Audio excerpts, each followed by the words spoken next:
Hello Leeds, I hope you are well and coping with what life is throwing at us all currently. I had a great chat with Robb from Scalarama Leeds. Scalarama Leeds is run by volunteers for the love of cinema. Robb tells me about the events they organise, the service they can provide people who wish to put on their film screening, and about how this is a very difficult time for cinemas. Have a listen. This coronavirus extraordinary episode of Light on Leeds, Robb has come to connect with me. Hello, Robb. Hello. And you're part of Team Scalarama. Can you explain a little bit about what Scalarama is? Yeah, so I'm a part of the core group of Scalarama Leeds. Scalarama Film Festival started out, was kind of inspired by the Scala Cinema, which ran from 1978 to 1993. And so I don't know if you know, the Scala Cinema was based in King's Cross. And it showed it had wild and crazy program, basically. Yeah. It showed late night double bills and B movies and extreme movies and all sorts of things. And eventually the lease disappeared and it got closed down and it got into litigation about it famously showing The Clockwork Orange. Oh, right, yeah. Because at the time it was banned. And in 2011, a couple of them started up the Scalarama Film Festival, which is basically a UK-wide festival that happens in September. And then groups around the UK and latterly some around internationally as well get together in September and create a festival that is kind of grassroots, I'll describe it as. The main mantra for the festival is that it's a cinema for everyone, everywhere. So we like it when groups and individuals are putting on their own events. And whilst we don't generally, sometimes we use cinemas to show films at, but generally speaking, we emphasise different spaces to see cinema in. And the reason for that is to engage with people that wouldn't usually engage with cinema. And it means we can spread it around across the city as well. So that's been running for, it'd be 10 years, Scalarama X this year.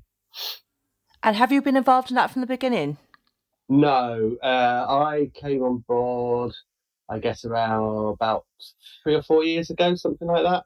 There's a group of 6 or 7 of us that kind of arrange the group. So we'll arrange the marketing, we'll arrange funding, and we kind of a resource for people that want to show films to find out information, or we can suggest how to go about distribution and getting the licensing for the films and things like that. That's fantastic. So did you get involved because of your love of film? Right, yes. So I started volunteering at the Hyde Park Picture House. If listeners aren't aware, Hyde Park Picture House is the sort of premier, one of the oldest premier art house cinemas in the UK, based in Leeds in LS6. And it's been going since 1914, so it's been going well over 100 years. Wow. I started volunteering there, and then I started volunteering and then working for the Leeds Film Festival. Oh, right, yeah. And latterly I've been working at the Hyde Park Picture House as well. And once you because Leeds is a relatively small city, once you kind of start making connections, I've met people that were putting on Scalarama and I got involved that way, started going to meetings and then sort of became part of the membership. But in answer to your question as well, in a short way, yes, for my love of film. And when you talk about some of these different venues that you've put films on in Leeds, what kind of places have you shown films? Okay, so it depends on the group and where they're based and what their interests are. So, for example, we did a documentary for the launch last year, I think. It was last year at the Brunel Social Club. Oh, yeah. And that was a documentary about Trojan Records, which was absolutely fantastic. We had DJs on and, it was a full house. So that was really lovely. one of our members has put on music documentaries at Jumbo Records. Oh, yeah. And Wharf Chambers also, someone puts on kind of experimental art films, kind of like an evening of audio-visual kind of experiences, maybe you call them. Yeah. And then places like the Reliance, there is actually a little cinema room in the Reliance, which is on North Street or North Road, and a couple of people put on regular nights there, but they show films there as well. Where else do we show films? Blimey, I think that that's not it, obviously. Yeah, yeah. there's an example. Sort of anywhere that we can fit a projector or put a projector, we'll show films. It's just such a great idea, isn't it? It's a great idea for people to be able to get together and, like share common interest in film. Well, exactly. It's about the community of what cinema, the kind of group community cinema experience. That's what it's about, and kind of it's definitely about bringing disparate groups together as much as possible, and making connections across the city. We're going on to talk about this later on in this, I think, but I think it's very important to emphasise the kind of experiential side of cinema. Yeah. Rather than sitting at home on your own, which is fine. There's a place for that as well. The kind of art form demands this kind of group experience, and there's something really sort of exciting about that. There really is, yeah. So have you come across films that other people have suggested that you'd never seen before that you've really enjoyed? Well, that happens all the time. I mean, what's good about seeing what other people's interests are, and usually it's stuff which they really love, and therefore, generally speaking, there's a certain shelf life for films. Obviously, there's classic films that will show, they're either on the TV fairly regularly or they get re-released. Jaws is a good example of that. Yeah. 2001 is a good example of that. That's you're always sort of a year away from seeing a screening of that. But there's that many films that once they've had an exhibition, once they've been at the cinema, once they've had a release on VOD or Blu-ray, it becomes they kind of start to disappear, and it's actually, and even quite sort of well-known ones at the time, and it's good to sort of bring them back and sort of re-engage with them again. Yeah. So, for example, I put on one called Cutter's Way at the Heart Centre last year in Headingley, and that is kind of like a neo-noir thriller, and that kind of, because it got how it was treated when it was released at the time, which is 1980 or 1981, something like that. It just disappeared, and it's just kind of it's an excellent, beautiful film, and to be able to bring that back for an audience is a really lovely thing. Yeah, because the people would have perhaps completely missed that if it hadn't been for you showing it. Yeah, and I completely missed it for years until I read about it and then sort of investigated it more, and then really loved it. And it's that kind of it's to drive people's passion for cinema, I think, is what we encourage. I mean, the other thing about it is the resource that we can provide. So because pretty much all the people that work in the sort of core, and I say work, it's actually volunteering. We don't make any money out of this at all. It is purely done for the love of cinema. We've got a lot of experience around in either festivals or cinema or research. One of our members is doing a PhD, for example, on cinema, and sort of we're enabled, where we have regular meetings before the festival, and people will come along and we'll be able to explain how to do things and assist people in doing it, usually for the first time. And there's something very good about that as well. Very enjoyable. Do you get people who have took on putting a screen in themselves and then gone on to do some more because they just enjoyed it so much? Oh yeah, absolutely. I mean, that's kind of how Scalarama's worked. So we had someone last year in their first year, they put on a Bob Fosse 5-film program at Scalarama last year, which is very ambitious, but it's a very fantastic thing to do. And then she's carried on with us into this year and become a core member. And so yes. And how has sort of COVID and lockdown, how has that affected your work? Well, I mean, I've been on furlough from the cinema since March, and I've been volunteering and kind of um, not relearning things, but sort of investigating things that we've not had time to look at before. Things like inclusivity, things like diversity, things like accessibility. Those kind of aspects which um, you kind of never seem to have time for, but actually they're one of the most important things Yeah, you can have for audience engagement. In terms of Scalarama, um, there won't be a physical manifestation of it this year. For an organisation in Leeds our size, there's not the there's the will to do it, but there's not the resource to do it. The health and safety aspects have to be done in exactly the right way, and I don't. When cinemas themselves are struggling to build an audience in yeah, this period, it kind of doesn't seem right for us to do. So we'll come on to the kind of things we are going to do, because of that. yeah, The other aspect of what's happened is the core group has started putting on. We have Zoom meetings every week on a Thursdays and usually a Saturday, and it tends to be a Saturday morning because one of our members is in New Zealand at the moment, so they join us on Zoom from New Zealand. We do film watching, and we've done we pick them ourselves, or we put it up to social media to a few films for them, people to choose for us. We have an introduction. We watch it.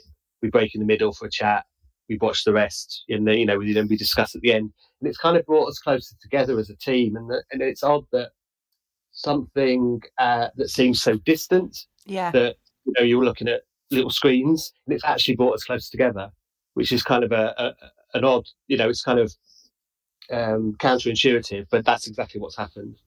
And do you get lots of people joining you for those Zoom meetings, or is it just for the team? We started out putting it, advertising it publicly. It's kind of, as time has gone on, we're 6 or 7 months in. The kind of core team has tightened a little bit.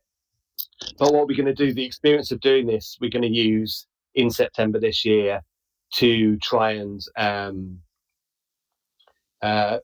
draw more audience in and have more specific things. So, I mean, it's usually a fairly small group of people. I think the most we've had is like 15 or something like that. So Yeah, it's not a huge thing, but that's kind of not important in a sense, because big audiences are for multiplexes and big organisations. That's not what we're about, really. It's kind of about the quality of experience, and the yeah. small community experience. Nicer to keep it sort of intimate, really. Yes, absolutely, absolutely. Yeah, I agree with that. And so, you must have all put a lot of hard work into the festival for September. Have you had to just look at everything and completely change the way that you're delivering things? Yes, so we've had quite a few meetings. Well, we meet every week actually, but we don't always talk about the festival. Um, but what we're doing this year, we decided, because we're not comfortable doing things physically. Um, what we decided to do is focus on supporting the cinemas and the organisations that have helped us in the past, or we've had connections with in the past.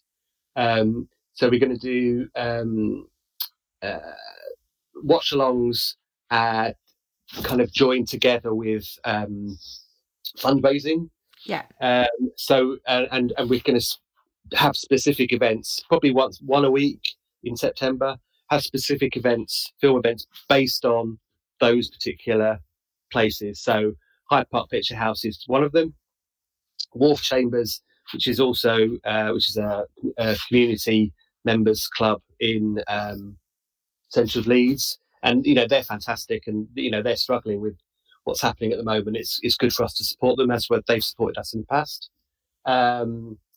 And the Heart Centre in Headingley as well, where we've shown films at before.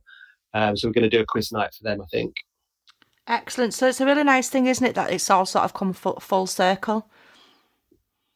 Yeah, I mean, it's about continuing those relationships in some fashion, and then noticing where you can actually make a difference. And whilst we can't do it things physically, we can make a difference by using our contacts and our expertise to actually give something back to these places that are really struggling. So, I mean, cinema at the moment is decimated by the virus and how the government had dealt with it, quite frankly. Yeah. And which is like everywhere else, but it's the same thing again. I mean, there's a reason that people go to the cinema. They know it's important, but there's a reason it's popular. And it's important that we protect it. And so like there's been that many sort of cinemas either in trouble or starting to go under. So Square Chapel in Halifax, they went into administration back in March. Yeah. The Walton Picture House in Liverpool is closed completely now. And whilst there is some funding coming on board, it's still a perilous time because socially distancing inside a theatre or cinema that needs 70 to 90% capacity is Yeah. not too viable. So and there is still a want for exhibition cinema. I was speaking to my brother yesterday, and he's been to see 4 or 5 films in the last month. He lives down in Bournemouth. They've got one person, I think, that's infected in the city, so it's actually very safe for them. So it's about that, having that detailed information that we can use to make sure people feel safe. But in order for them to go, the organisation still needs to exist, and so that's what we're. Yeah, it's great work that you're doing. I think it's fantastic. It's definitely one of the things that I miss is going to the cinema. Everybody does. So I'd just like to mention as well that we're Scalarama Leeds, but there's a very strong group in Glasgow, Scalarama up in Glasgow, and they've been putting on webinars and where they've got industry figures to talk about the situation and give advice for how things might look in the future. They did a really good one about subtitling and accessibility. So they're quite a different group to us, but that's what Scalarama was about. It has that. It's a very flat organisation, so it just draws on the expertise where it's able.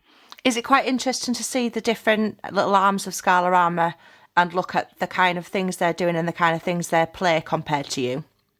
Yeah, and it's actually good that we're quite different because that means there's different things going on under the same banner.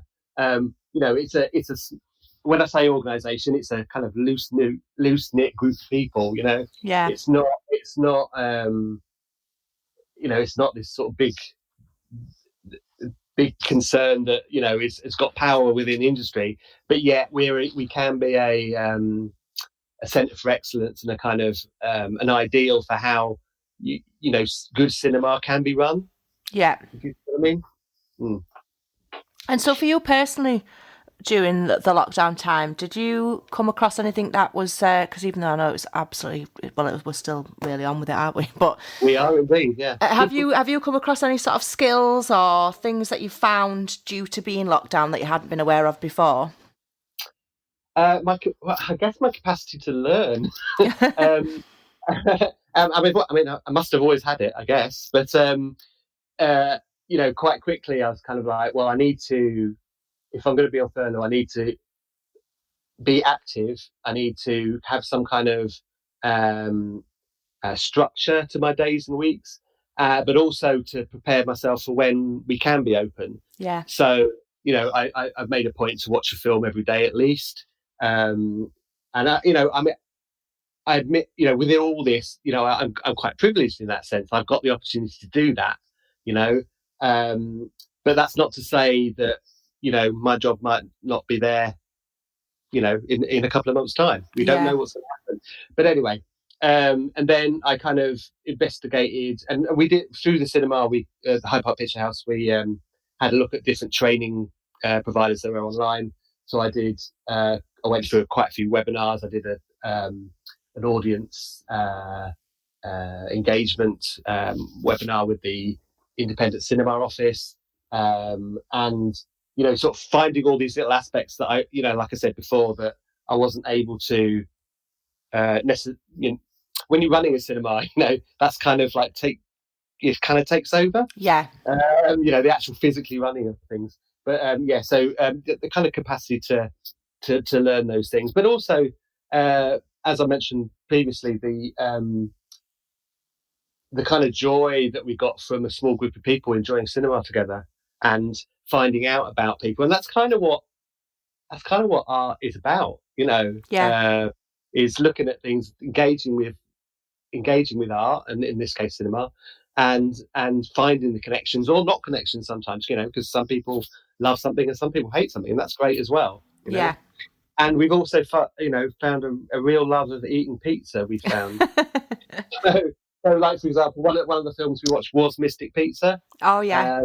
The 80s, and we all made a pizza each and showed. It's on our social media. Just and the kind of link between food and film is quite fascinating, and we've done that quite a lot. We oddly talk about food a lot, and I don't. Maybe there's some psychological thing there. I'm not quite sure, but Yeah, I'm sure yeah. there is, because it's always been a thing, hasn't it? I mean, I can remember when I was little going to the local cinema, and I loved going there because, I mean, I loved going to cinema, but I loved getting, you'd have Coca-Cola in glass bottles, which just seemed so top end to me. It is. It's still top end, I think. Yeah, it's just, and then, like getting those little packets of Poppets, and I was trying to avoid the coffee one. Well, yeah, no, that's right to do that, because they're awful. They should be banned, the coffee sweets. They definitely should. Yeah. So what would you say, I mean, maybe it's a difficult thing for me to ask you, but if I had to put you on the spot, what would you say is your favourite film? I knew you were going to ask that. Well, usually it's kind of the last amazing film that you saw. It is for me, kind of thing, because there's that many, and I watch so many, and so many new ones are being made, and so many films that have been made that you discover that are absolutely wonderful. I'll give you an example of that, and I wouldn't say it's necessarily my favourite film, but it's totally up there. Is The Seventh Seal by Ingmar Bergman, and that's a very famous film. It's the one where Death plays the knight at chess. It's like kind of a famous scenario, and it's in the cinema world, it's kind of held up as this kind of masterpiece, and for some reason I'd avoided it for years. Maybe not avoided it, just not come across it. And as part of my watching over the last couple of months, I watched it, and it is absolutely fabulous. It is really, really amazing, and to kind of rediscover those things and kind of go, where was that in my life? Yeah. Is something amazing. But then I'll happily watch something like The Goonies, which I'll love to death forever. Me too. I could never. If it's on TV, I have to watch it. Yeah, no, indeed, absolutely. If put on the spot, and I'm going to go really niche here. And people that know me and listen to this know me will kind of sigh probably. But there's a film, a Russian film called the Celestial Wives of the Meadow Mare, and it came out like 2013, 2012, something like that. And it's kind of an ethnographic film about these different women, and how their kind of little village lost rituals, how they deal with that. They're it's kind of like witchcraft, but not quite. Yeah. And it's so like, there's so much joy in it, and there's so much sort of interesting cultural things that you'd never come across that's been investigated. That it's just absolutely, I find absolutely fascinating. But if anyone wants a copy, they'll have to contact me because it's not available. Oh, I've just made a note of it as well. Oh, yeah, you should. I mean, well, that's the sort of thing that we can show at Scalarama to bring it back round. Yeah. It's that kind of thing where, you kind of go to these outliers about, what is that film? Oh, that's amazing. I really want other people to see this, and it's a group that's able to do that. I mean, obviously there's licensing issues that you have to deal with. It can be relatively expensive, but we get funding, and a lot of us spend a little bit of money doing it as well. I just think that's worthwhile. Definitely 100%. I think one of the joys for me of having a child was making him watch everything that I'd loved when I was a kid. And did they like them? Because I found that a lot of kids, when with the kids films that you like when you were a kid, and you show it to them and go, "What's this? Why are you showing me this, Mum?" Did you find that?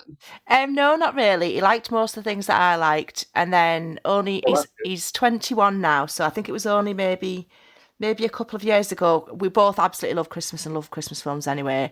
Oh, great. And my What? favourite film Yeah, is also my favourite Christmas film. It's A yeah. Wonderful Life. There we go. Yeah, it's a beauty. Well, I tried Uh, for years to get him to watch it, but he wasn't interested because it was black and white. But then, as he got older yeah, and he studied yeah, a bit of film himself, he was yeah, more open to new experiences. yeah. So we watched it, but then halfway through, he looked at me and said, "If this film has a sad ending, I will never speak to you again." Ah, yeah, but it's happy sad though, isn't it? I mean, spoilers, but I mean, when it was made years ago, we can't Yeah, spoil it, can we? Yeah, that's another one actually that I got to really late, and I think for a similar reason. Not that it's black and white, I love black and white films, but um, I just felt like, oh, it's a Christmas film. I'm not for sure I'll enjoy that. And then I went to see it. Hyde Park Picture House. We show it every Christmas, and it's always sellouts, always because it's that popular. And I went to see it down there, and that bit at the end, it's when it's hammering you with an emotion. It's got an emotional hammer. It's whacking you about the face, yeah, yeah, and definitely. you have to kind of go, yeah, okay, I'm crying now. You know, I actually took my son last year to Hyde Park Picture House to watch it on Christmas Eve. fantastic. I might have even been there. Oh no, Christmas Eve I wouldn't be actually, but yeah.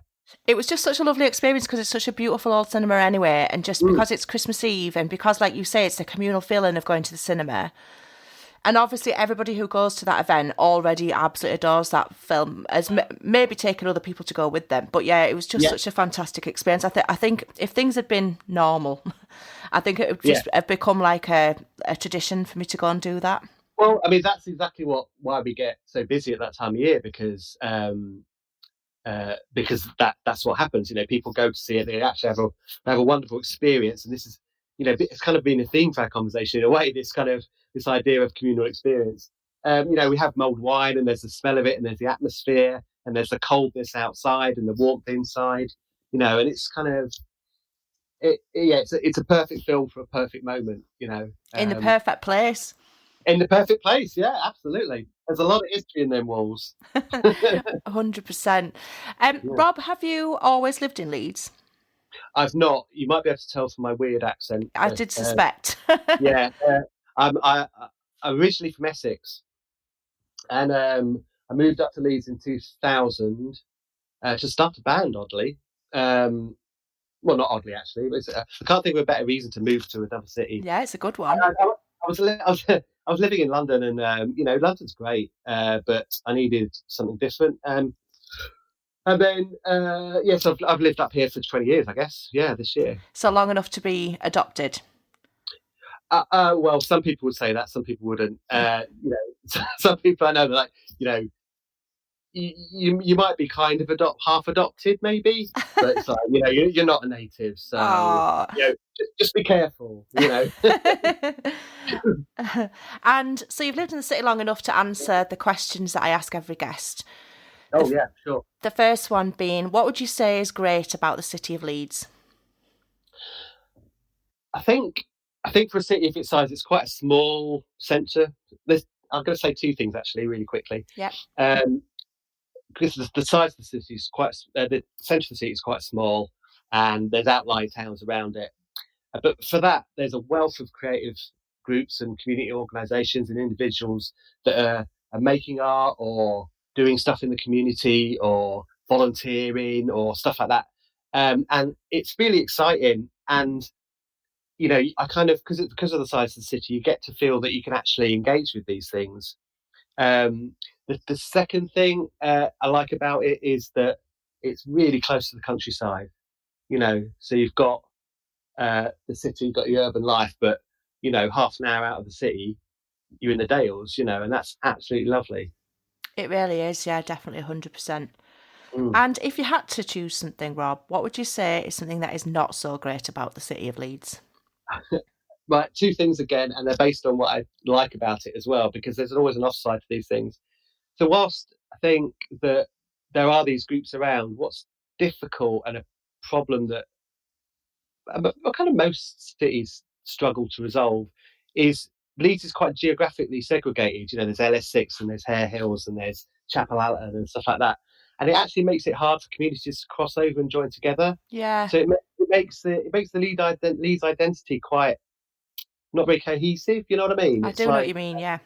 It's an odd thing because I totally identify with Leeds and I enjoy these other communities and I enjoy these other things that are going on, but the connections across, which is so important, particularly at the moment. Well, not at the moment, all the time, for diversity, accessibility, all this kind of stuff. It's actually a really difficult thing to do, and certainly as Scalarama as an organisation, it's something that we focused on, but we do, like many organisations, find it really difficult to do because it takes resource and it takes funding and it takes kind of really, you've got to be really proactive and it being at the centre of things. So the Hyde Park Picture House, for example, part of we're being refurbed. Well, we're going to hopefully be refurbed quite soon, and when we reopen with an extra screen, it's very important that there's like the centre of it all is this kind of engaging with different communities, engaging with different people, making sure cinemas for everybody, not just a few people that live around nearby within walking distance. That's not why we're there. So I would say, it's not so great about the city. And the other thing I'd mention is, whilst it's easy to get into the countryside, the air pollution is absolutely awful in the city. Mm-hmm. I live in LS6 up that Headingley Lane. It's one of the most polluted in Britain, and Leeds really needs to sort its traffic out.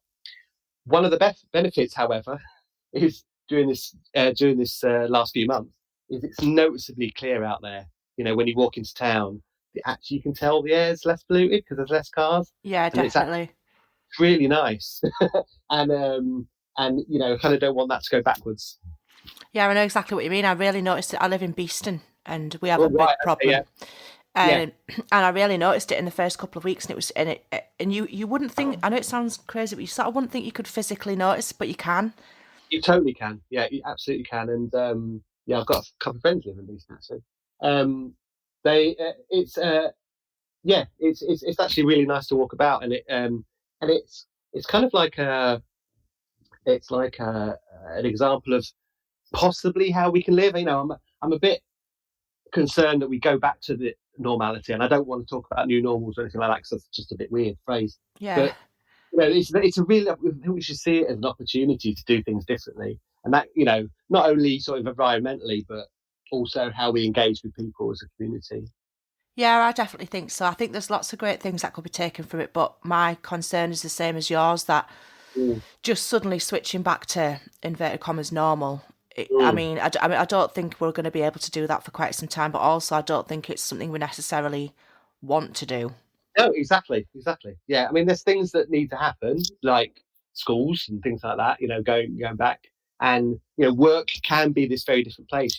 All of a sudden, companies went, oh, actually, people can work at home, and actually, they are more productive when they're at home, and we can save some money with this, and it's a better quality of life for the people that work with this. I mean, there's things of concern in terms of teamwork and mental health issues and things like that, but it's just a kind of example of how things can be quite different.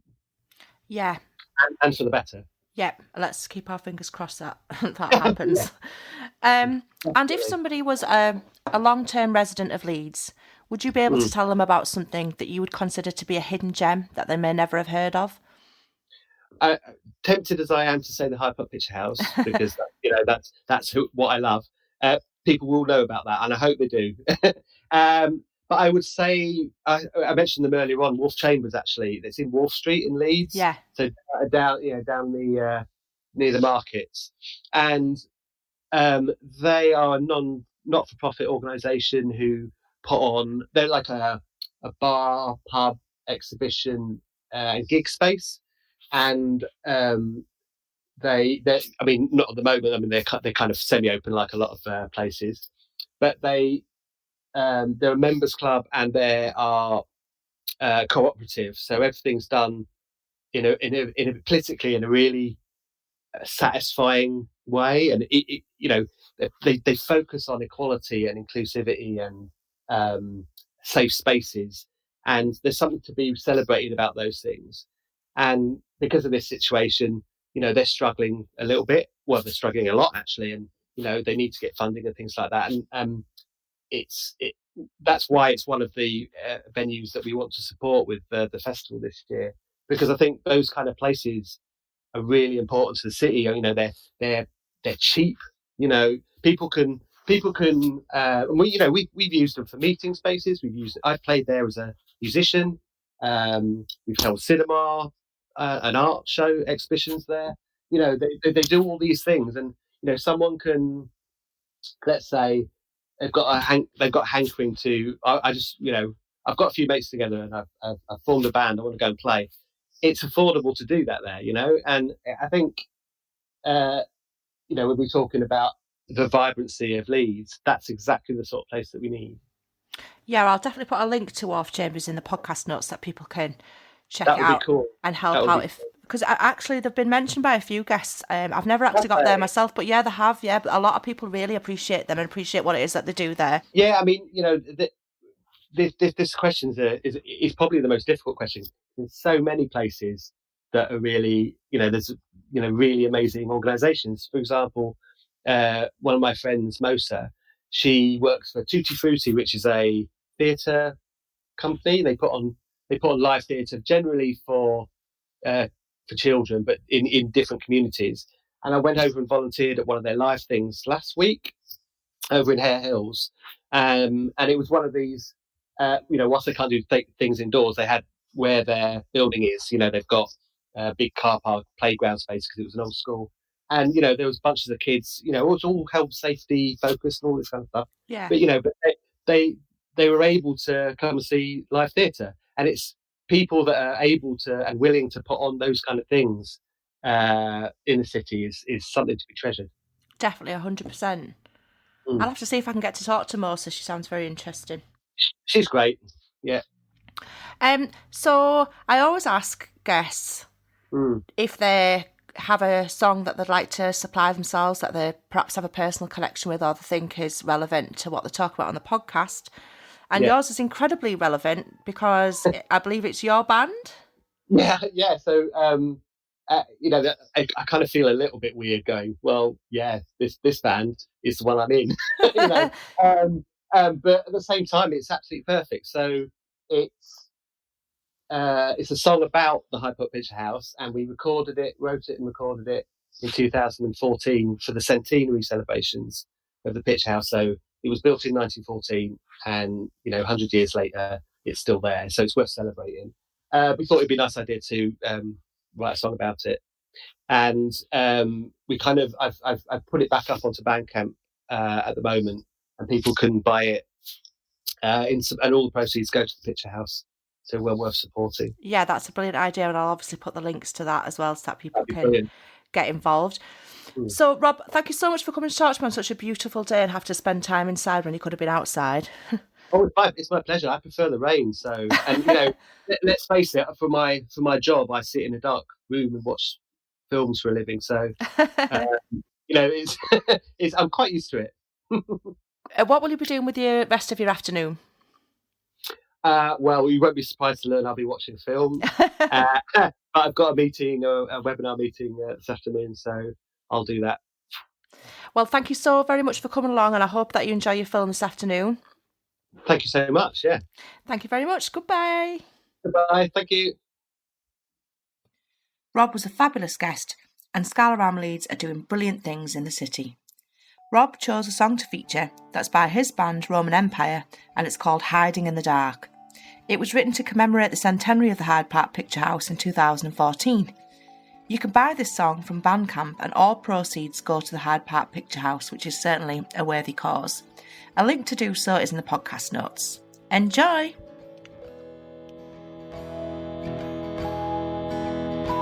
A century of film for the price of admission. Stars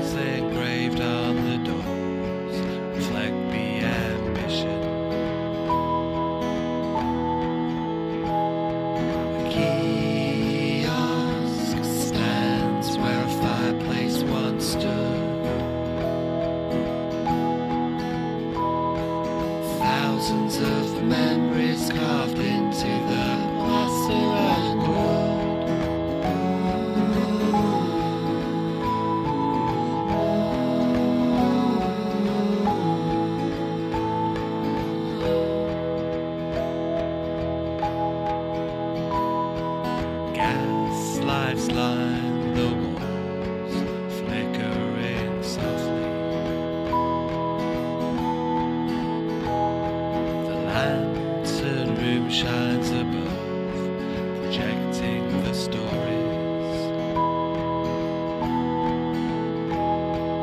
What once was and what could be. It's painted on a wall, the ghost of a screen.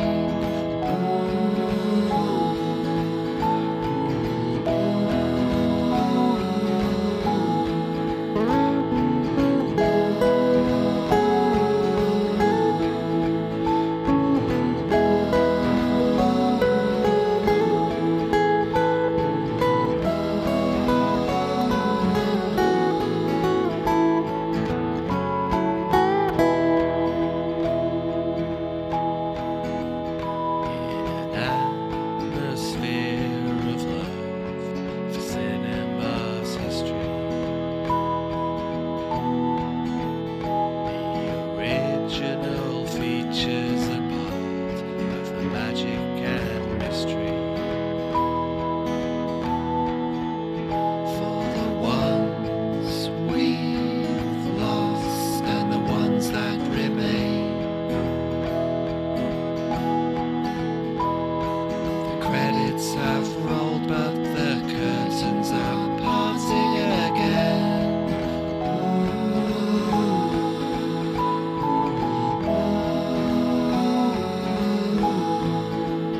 As we hide ourselves in the dark, park the world outside and picture